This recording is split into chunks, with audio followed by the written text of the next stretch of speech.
ओम श्री गणेशाय नम नमस्कार बंधुगण आपण मानकु आम यूट्यूब चैनल को स्वागत।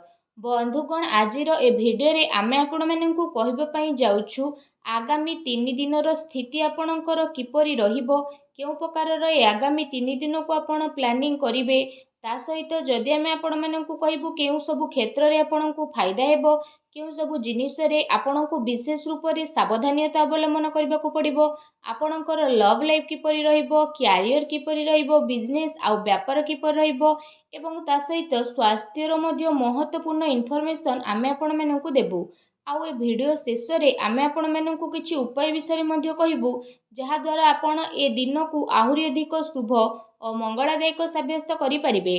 तेणु आगो को वीडियो आरंभ करबा पूर्व आमर आपण मानकु रिक्वेस्ट कि जदि आपण आमर ए चैनल ले नुआ आछंती तो चैनल को सब्सक्राइब करंतु एवं सांगरे नोटिफिकेशन बेल को मध्य ऑन करंतु, जहा द्वारा समय समय रे सो अपलोड हेउतबा नुआ नुआ वीडियो रो नोटिफिकेशन आपनकु मिलिबो। आसंतु जानिबा किपरि रहइबो ए आगामी 3 दिन आपनक पई विशेष भाबरे। जदि आमे आपण मानकु विशेष रूप रे कहबु, सबुठारु प्रथमे कहबु कि कोन आपनक पई ए 3 दिन रे पॉजिटिव रहबा पई जाउछि। जदि कहबा तो फ्रेंड्स, ए दिन रे प्रकृति आपनकु भरपूर साथ प्रदान करिबो। कौनसी लाभदायक एवं महत्वपूर्ण समाचार मिलिबा कारणरू आपण निजे निजकु आत्मबल एवं भावनात्मक रूप से बहुत अधिक सशक्त अनुभव करिवे। अटकी थिबा कार्य को पूरा करिबा पई मध्य आपण पूरा परिश्रम करिवे। ए दिन आपणक पई बहुत ही लाभदायक दिन साब्यस्त हेबाकू जाउछि। ए दिन रे कोनोसी महत्वपूर्ण समाचार आपणको अवश्य मिलिबो। आर्थिक समस्या सुधुरिबो। अटकी थिबा कोनोसी जमी बाड़ी संबंधित कार्य रे आपणको सफलता मिलिबार जोग मध्य बनुछि। एहा द्वारा पुराणा मित्रंको द्वारा साक्षात हेबा कारणरू मन बहुत प्रसन्न रहिबो। सुख सुविधा भली जिनिस को आपण किणा किणी करिके निजर टाइम को स्पेंड करिवे। निजर प्रतिभा आ क्षमता को बुझंतु। यह द्वारा आपणक व्यक्तित्व रे आहुरी अधिक निखार देखिबाकू मिलिबो तथा समाज रे आपणकर छवि मध्य बढ़िबो।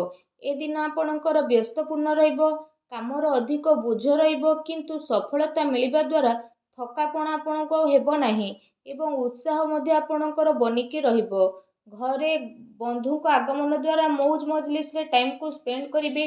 निजर योजना को सफल बनेकी रखिबा पई ए दिन आपणको पई बहुत ही उत्तम रहिबो।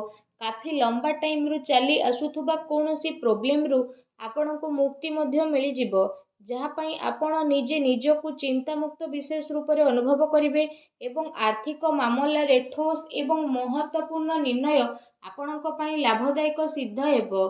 समस्तंकर चाल आपणक सपक्षरे रहइबो एवं एहार आपण भरपूर उपयोग मध्य करिवे।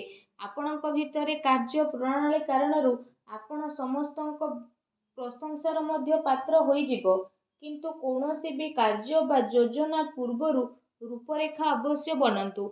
एहा आपणक पई बहुत ही भल रहिबो। अनेक प्रकारर सफलता ए दिन रे आपणकु अवश्य ही प्राप्त हेबाकू जाउछि। ता सहित आसंतु जानिबा आपणक पई कोन ए दिन रे नेगेटिव रहिबो। निजर क्रोध एवं तरतर भली जेपरि स्वभाव रे आपण नियंत्रण रखंतु। कौनसी संबंधित बा पड़ोसी सहित वाद विवाद भली स्थिति आपणकर उत्पन्न हेबो। उचित हेबो कि निजर कार्य उपरे आपण ध्यान दियंतु। अन्यर अजथा कथा को नजर अंदाज करंतु। मन रे किछि भूल बुझामणा बा आशंका हेबार विशेष रूप रे संभावना रहिछि। निजर स्वभाव रे नियंत्रण रखंतु, कारण केबे केबे आपणकर क्रोधपूर्ण बाणी अन्य को आहत मध्य करि पारे। एहा सह संबंध रे मध्य आपणकर कटुता आसे। आय संसाधन रे आपणकर कमी आसीबो, किंतु खर्च मध्य आपणकर बढ़िबो। सेथिपाई निज बजेट अनुसार खर्च करंतु। किछि अस्वस्थता मध्य आपण अनुभव करिवे, किंतु आपणकर कॉन्फिडेंस आपणकु एक्टिव बनेकी रखिबो। एहा सहित जदि कहिबा अन्य कारणरू कौनसी प्रकारर धन हानि मध्य आपणकर होई पारे। भाई भौणी सहित निजर संबंध को खराब ना हेबाकू दियंतु नाही। एहा द्वारा अकारण रे ही आपणकर चिंता उत्पन्न हेबो। कौनसी प्रतिद्वंदी जलन भावना कारणरू आपणक पई किछि नकारात्मक वातावरण मध्य अनुभव हेबो एवं किछि कथा को नै लड़ाई झगड़ा मध्य आपणकर होई पारे, किंतु टिके सावधानता आपणको प्रॉब्लम रु मुक्त मध्य प्रदान करिवो। घर बड़ वृद्धंकर अवहेला आदु करंतु नाही। केबे केबे भूल बुझामणा एवं अलस्वामी कारणरू ଆପଣଙ୍କର ବନୁଥିବା କାର୍ଯ୍ୟରେ ରୋକାବଟ ମଧ୍ୟ ଆସିପାରେ। ଏହା ସହିତ ନିଜ ବିଚାରରେ ମଧ୍ୟ ସୁଧାରତା ଆଣନ୍ତୁ। ଏହା ଆପଣଙ୍କ ପାଇଁ ବହୁତ ହି ଭଲ ରହିବ। ଆସନ୍ତୁ ଜାଣିବା ଏ ଦିନରେ ଆପଣଙ୍କର ଲଭ୍ ଲାଇଫ୍ କିପରି ରହିବ।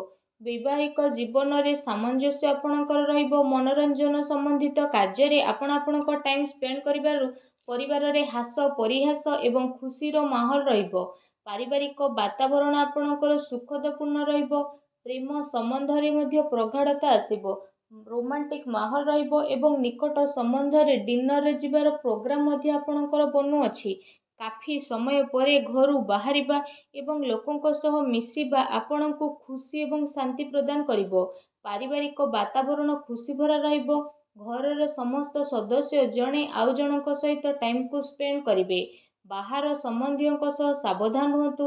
ଏହାଦ୍ୱାରା ମାନହାନି ହେବାର ସମ୍ଭାବନା ରହିଛି। ପରିବାରର ଗତିବିଧି ଆପଣଙ୍କ ଉପରେ ଦେଖା ମଧ୍ୟ ଯିବ। କାହିଁକି ନା କାମର ବ୍ୟସ୍ତତା ପରେ ଆପଣ ପରିବାରକୁ ଟାଇମ୍ ଦେଇପାରିବେ ନାହିଁ। ସେଥିପାଇଁ ଆପଣ ସେମାନଙ୍କ ପାଇଁ କିଛି ଟାଇମ୍ ଅବଶ୍ୟ ବାହାର କରିକି ରଖନ୍ତୁ। ବୈବାହିକ ସମ୍ବନ୍ଧରେ କିଛି ସମୟରୁ ଚାଲି ଆସୁଥିବା ଟେନସନକୁ ଆପଣ ସୁଲଝେଇବାରେ ସଫଳ ପ୍ରଦାନ ହେବେ ଏବଂ ଘରର ବାତାବରଣ ପୁନଃ ସୁଖଦ ଏବଂ ମଧୁରପୂର୍ଣ୍ଣ ରହିବ। ଆସନ୍ତୁ ଜାଣିବା ଏ ଦିନରେ ଆପଣଙ୍କ ବ୍ୟବସାୟିକ କ୍ୟାରିୟର କିପରି ରହିବ। ଏ ଦିନରେ ବ୍ୟବସାୟରେ ପ୍ରଡକ୍ସନ ସମ୍ବନ୍ଧିତ କାର୍ଯ୍ୟରେ କମି ଆସିବା କାରଣରୁ ଚିନ୍ତା ରହିବ, କିନ୍ତୁ ଆପଣଙ୍କର ପେମେଣ୍ଟ ଆସିବା ଦ୍ୱାରା ଆର୍ଥିକ ସ୍ଥିତି ଆପଣଙ୍କର ମଜବୁତ ରହିବ। ସେଥିପାଇଁ ବେଶୀ ଟେନସନ ନେବାର ଆବଶ୍ୟକତା ନାହିଁ। ଉଚ୍ଚ ଅଧିକାରୀଙ୍କ ସହଯୋଗ ଆପଣଙ୍କୁ ଆପଣଙ୍କ କାର୍ଯ୍ୟରେ ସଫଳତା ପ୍ରଦାନ କରିବ। ତା ସହିତ କୌଣସି ବଡ଼ ଧରଣର ଅର୍ଡର ମିଳିବାର ମଧ୍ୟ ଯୋଗ ବନୁଛି। ସରକାରୀ ସେବାୟତ ବ୍ୟକ୍ତିଙ୍କ ଉପରେ କାର୍ଯ୍ୟର ଅଧିକ ବୋଝ ମଧ୍ୟ ଆପଣଙ୍କ ଉପରେ ରହିବ। କାର୍ଯ୍ୟ କ୍ଷେତ୍ରରେ କୌଣସି ନିର୍ଣ୍ଣୟ ଏକା ନିଅନ୍ତୁ ନାହିଁ। ଟିମ୍ ୱାର୍କ ବନେଇକି ଆପଣ ସବୁବେଳେ କାମ କରନ୍ତୁ। ଏହାଦ୍ୱାରା ବ୍ୟବସ୍ଥା ଉତ୍ତମ ବନିକି ରହିବ। ଆର୍ଥିକ ମାମଲାରେ କାହା ଉପରେ ଅଧିକ ଭରସା କରନ୍ତୁ ନାହିଁ, ନା କୌଣସି ପ୍ରକାରର ସମଝୋତା କରିବେ। ବ୍ୟବସାୟିକ କ୍ଷେତ୍ରରେ ଆପଣଙ୍କୁ ଆପଣଙ୍କର ପରିଶ୍ରମର ଅନୁରୂପ ବହୁତ ଭଲ ପରିଣାମ ମଧ୍ୟ ହାସିଲ ହେବ। ଏ ଦିନରେ ଆପଣଙ୍କୁ ଆପଣଙ୍କ ଭାଗ୍ୟର ଅଧିକ ସହଯୋଗ ମିଳିବ।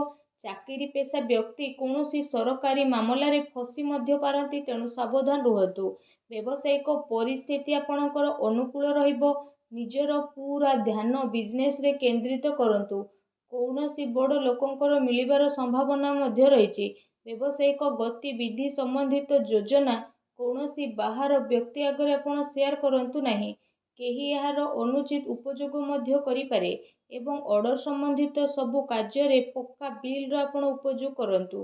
ଚାକିରି କରୁଥିବା ଜାତକଙ୍କ ପାଇଁ ଏ ଦିନ ବହୁତ ହି ଲାଭଦାୟକ ଦିନ ରହିବାକୁ ଯାଉଛି।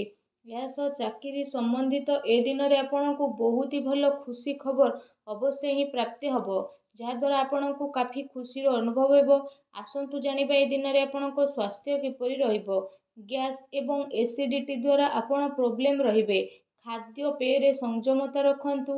ବ୍ୟବସ୍ଥିତ ଦିନଚର୍ଯ୍ୟା ରଖିବା ପାଇଁ ଆପଣଙ୍କୁ ଆବଶ୍ୟକ ରହିଛି। ସ୍ୱାସ୍ଥ୍ୟ ମୌସୁମୀ ପରିବର୍ତ୍ତନ କାରଣରୁ ଥକାପଣ ଆପଣଙ୍କୁ ଅନୁଭବ ହେବ ଏବଂ କମଜୋରି ଅନୁଭବ ହେବ। ନିଜର ଇମ୍ୟୁନିଟି ସିଷ୍ଟମକୁ ଷ୍ଟ୍ରଙ୍ଗ କରନ୍ତୁ। ତା ସହିତ ନିଜ ସ୍ୱାସ୍ଥ୍ୟକୁ ଆହୁରି ଅଧିକ ଭଲ ରଖିବା ପାଇଁ ଆପଣ ପ୍ରତ୍ୟେକ ଦିନ ଯୋଗ କରନ୍ତୁ, ବ୍ୟାୟାମ କରନ୍ତୁ ଏବଂ ସୁସ୍ଥ ରୁହନ୍ତୁ। ଆସନ୍ତୁ ଜାଣିବା ଆଜି ଆପଣଙ୍କ ପାଇଁ କ'ଣ ବିଶେଷ ଉପାୟ ରହିଛି। ଏ ଦିନରେ ଆପଣ ବିଶେଷ ରୂପରେ ସ୍ନାନ ଆଦି କରିସାରିବା ପରେ ନିଜର ଶ୍ରଦ୍ଧା ଅନୁସାରେ, ନିଜ ସାମର୍ଥ୍ୟ ଅନୁସାରେ ସବୁଜ ମୁଗର ଦାନ ଭଗବାନ ଶ୍ରୀ ଗଣେଶଙ୍କୁ ସ୍ମରଣ କରିକି କରନ୍ତୁ। ଏପରି କରିବା ଦ୍ୱାରା ଭଗବାନ ଶ୍ରୀ ଗଣେଶଙ୍କ କୃପା ପ୍ରାପ୍ତ ହେବ ଏବଂ ଆପଣଙ୍କ ଜୀବନର ସବୁ ଦୁଃଖ କଷ୍ଟ ଦୂର ହେବ, ସବୁ ବାଧାବିଘ୍ନ ମଧ୍ୟ ଦୂରେଇ ଯିବ। ଆଶା କରୁଛି ଆଜିର ଭିଡ଼ିଓଟି ଆପଣଙ୍କୁ ଭଲ ଲାଗିଥିବ। ଭିଡ଼ିଓଟି ଭଲ ଲାଗିଥିଲେ ଭିଡ଼ିଓଟିକୁ ଲାଇକ୍ କରନ୍ତୁ। ଆଉ ଯଦି ଚ୍ୟାନେଲରେ ନୂଆ ଆସିଛନ୍ତି ତ ଚ୍ୟାନେଲକୁ ସବସ୍କ୍ରାଇବ୍ ମଧ୍ୟ କରନ୍ତୁ। ଧନ୍ୟବାଦ।